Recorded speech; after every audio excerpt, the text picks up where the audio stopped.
All right, welcome to The Explainer. Today, we're diving into something truly mind-bending, the apocalyptic, chronological end of our current era. So according to ancient texts like the Bhavishaya, Kalki, and Ganesha Puranas, the age we're living in right now, the kaluyug, is destined for this terrifying conclusion, which is then followed by a massive, profound cosmic reset. Let's break down exactly what these sources say about the end of the world as we know it. I want you to just imagine for a second, what exactly happens on the very last day of kaluyug? Picture the absolute peak of global chaos. The ancient scriptures tell us it's a time so incredibly dark that the name of any deity will just completely vanish from human ears. We're talking about a terrifying systemic breakdown of what the human condition and the planet itself. So, let's jump into part 1, the horrors of kaluyug, a world completely devoid of dharma. In this end stage, human compassion basically vanishes, and the texts describe this absolute survival of the fittest nightmare. Society just unravels, and the physical toll? It's shocking. According to the Bhavishya Purana, the maximum human lifespan will actually plummet to just 20 years. Think about that. A 20-year-old today would be considered a very elderly person at the end of kaluyug. Human development becomes so warped that toddlers as young as 2 or 3 will start developing white hair, and girls as young as 16 will be giving birth. And, this physical decay is matched by a complete inversion of values. The qualities we hold dear right now, truth, purity, compassion, forgiveness, they disappear entirely. At the absolute peak of kaluyug, wealth alone is what dictates a person's worth. If you have money, you're automatically considered righteous, no matter how wicked you actually are. The poor are deemed unholy, and people will literally turn on their own friends and family just for a little bit of wealth. Fake gurus will basically rule society, using religion entirely for their own personal gain. But it's not just society falling apart. The destruction is deeply environmental, too. The Mahabharata describes this terrifying domino effect of climate disasters that leaves the earth completely barren. First, there's a complete halt of all rainfall, which stops grain production entirely because the earth just won't yield any food. Then, the sun's heat intensifies so much that all 7 oceans and the major rivers completely dry up. People are literally left worshipping muddy puddles. Finally, these extreme weather fluctuations, like severe frost and massive storms, give way to a heat so intense it burns everything all the way down to Patala Loka, the deepest underworld. Moving on to Section 2, the rise of Kali Purush, the embodiment of chaos. So, as the earth is basically burning and society is in ruins, this supreme physical entity steps up to thrive on the global decay, Kali Purush. The texts describe him as the physical embodiment of the era's adharma, or unrighteousness. He's this demonic force whose magical powers literally double every single time human sin increases. And the truly terrifying part is that people will actually fall under his dark illusions and worship Kali Purush as their god.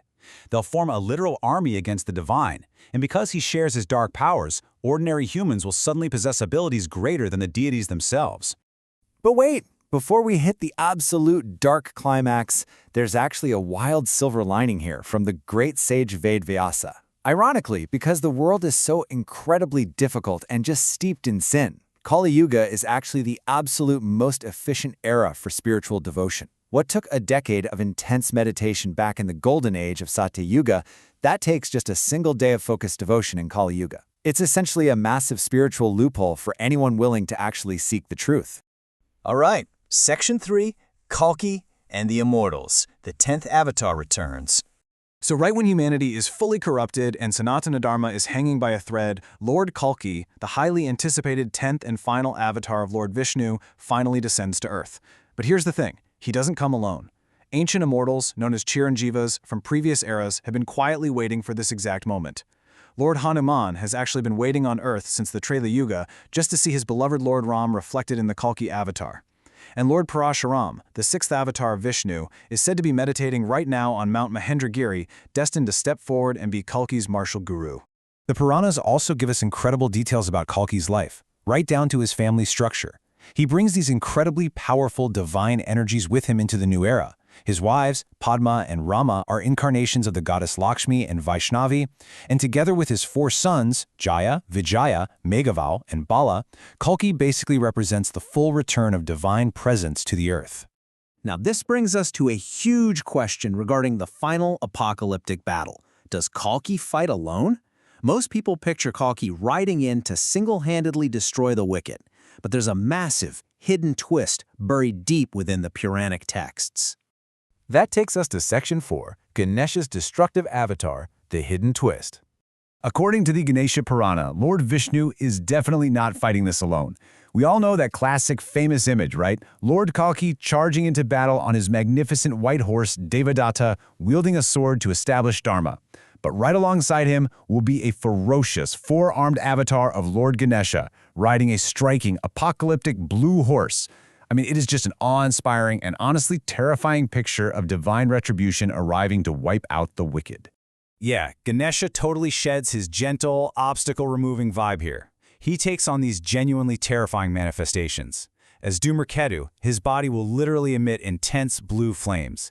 As Shubhakarna, he's going to rain destructive fire directly from his angry eyes down onto the wicked. Armed with a khadga, or a mighty sword, Ganesha's specific mission is to execute a highly dangerous, illusionary demon named Avyanasura, who is just one of the countless horrific demons fighting alongside Kali Purush. So the really crucial point here is this. What actually happens to the ultimate villain, Kali Purush? Well, according to the Kalki Purana, the embodiment of evil is actually permanently killed. Well, actually, scratch that. He's not permanently killed. His powers are just completely drained.